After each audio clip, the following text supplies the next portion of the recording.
Taste the Daily. Madurai தெப்பக்குளம் பகுதியில் கோவிலில் தகராறு செய்த திமுக எம்பி தங்க தமிழ்ச்செல்வனின் மகன் மீது நடவடிக்கை எடுக்காமல் கடைக்காரர் மற்றும் அவரது மகன் கைது செய்யப்பட்ட சம்பவம் அரங்கேறியுள்ளது. தங்க தமிழ்ச்செல்வனின் மகன் நிஷாந்த் தெப்பக்குளம் பகுதியில் சமயமுத்து மற்றும் அவரது மகன் பிரபுவிடம் தேங்காய் பழத்தட்டு வாங்கிய போது தகராறில் ஈடுபட்டுள்ளார்.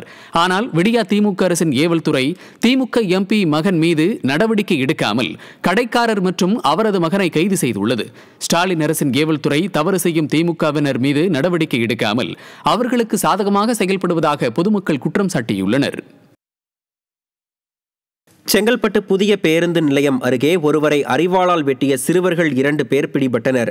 காதலியுடன் பேசிக் கொண்டிருந்த 18 வயதான ஜோனார்த்தனிடம் துளசிதாஸ் என்பவர் பணம் கேட்டு மிரட்டி அடித்ததாக கூறப்படுகிறது. இதனால் ஆத்திரமடைந்த ஜோனார்த்தனன் தனது 17 வயது நண்பர் திருமணியுடன் சேர்ந்து துளசிதாஸை வெட்டியதாக கூறப்படுகிறது.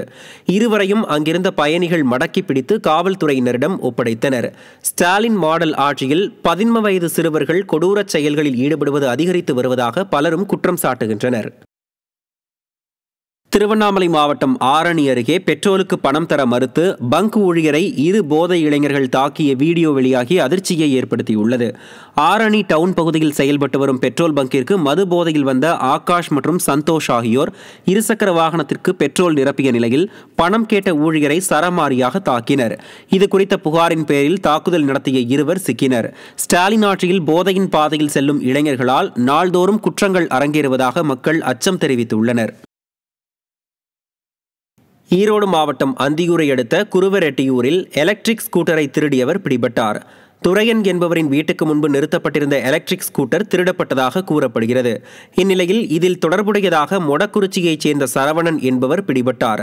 ஸ்டாலின் மாடல் ஆட்சியில் மக்களின் உயிருக்கும் உடைமைகளுக்கும் பாதுகாப்பு இல்லை என மக்கள் அச்சம் தெரிவித்துள்ளனர். திருநெல்வேலியில் உள்ள இனிப்பு கடையில் ஒருவர் கவனக்குறைவாக விட்டுச் சென்ற மணி பர்ஸை மர்ம நபர் ஒருவர் லாவகமாக திருடும் வீடியோ காட்சி வெளியாகி பரபரப்பை ஏற்படுத்தியுள்ளது. இனிப்பு கடைக்கு வந்த இசக்கி என்பவர் மணி பர்ஸை கவனக்குறைவாக விட்டுச் சென்றதாக தெரிய வருகிறது. இந்நிலையில் இதை கவனித்துக் கொண்டிருந்த நபர் ஒருவர் தனது பையில் இருந்து தண்ணீர் பாட்டிலை எடுப்பது போல் பாவனை செய்து லாவகமாக மணி பர்ஸை எடுத்து பைக்குள் வைத்துள்ளார்.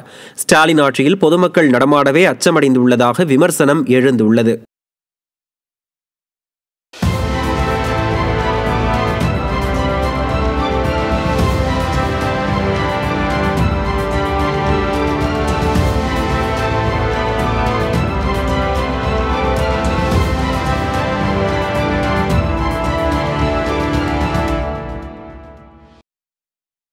சென்னையை அடுத்த புழலில் ஒரே குடும்பத்தை சேர்ந்த 3 பேர் மர்மமான முறையில் வீட்டில் இறந்து கிடந்த சம்பவம் பரபரப்பை ஏற்படுத்தியுள்ளது.